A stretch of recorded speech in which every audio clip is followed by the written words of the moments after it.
Ah bah oui, un très beau projet, bah oui. Déjà un peu soufflé par Mathilde Nantais, quoi. Donc, et puis avec Dorine, quoi. C'est sûr, ça peut être qu'un très beau projet. Avec Jean-Claude, on s'est rencontrés il y a à peu près un an à Versailles. Je donnais alors une conférence sur le thème du dépassement de soi.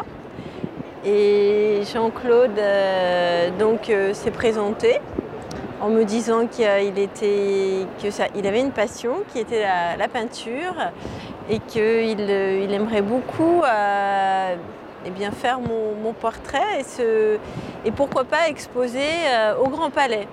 Donc il avait 1 an pour réussir et il l'a fait.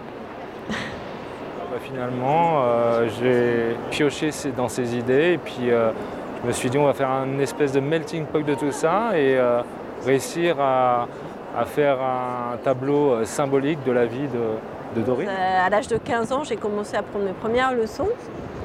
J'ai fait mon premier vol solo, j'avais même pas mon permis de conduire. Et ensuite, il y a eu l'accident par contre. D'accord. Voilà, 9 mois après que j'ai commencé l'accident, où j'ai été la seule rescapée. Et donc j'ai eu tellement de chance, c'est tellement un miracle que je me suis dit mais il faut que je continue parce que les autres ils n'ont pas eu la chance que moi déjà j'ai eue d'être toujours là, d'être toujours en vie. Et puis surtout aussi je ne voulais pas rester sur un échec. Je me suis dit j'ai eu un accident, je suis tombée, je ne vais pas rester là où je suis tombée. Il faut que je continue, il faut que je me batte, sinon ça aurait été horrible, j'aurais pas pu supporter quoi. Il fallait vraiment que je continue, sinon ça aurait été invivable pour moi. Mais je suis devenue en fait, bon, il y a eu un long cheminement, mais je suis devenue la première femme handicapée pilote de voltige au monde. D'accord. Voilà, en 2015, grâce à Régis Alajoanine qui a équipé un avion de voltige pour moi et pour les personnes handicapées en général. Et donc j'ai fait le Salon du Bourget en 2015. Donc moi aussi j'ai volé là où sont passés tous les pionniers de l'aviation, les Mermoz, les Syntex, les Lindbergh. Tous ces héros sont venus au Bourget et moi aussi j'ai volé au Bourget lorsque je suis devenue pilote. Mon prochain challenge, c'est de parcourir le monde, d'aller à la rencontre d'hommes et de femmes qui ont marqué l'histoire de l'aviation, eux aussi, des contemporains.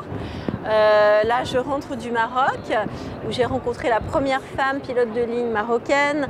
J'ai rencontré le premier instructeur de ballon de montgolfière marocain. J'ai volé pas dans l'avion de la Marche Verte, parce que c'est des monoplaces, mais j'ai volé en même temps que les pilotes de la Marche Verte, c'est la patrouille marocaine. Et j'ai rencontré, je suis aussi allée jusqu'à Tarfaya, Cap Juby, là où Syntex était chef d'aéroplace. Je me suis posée, je suis allée sur les traces de mes pionniers.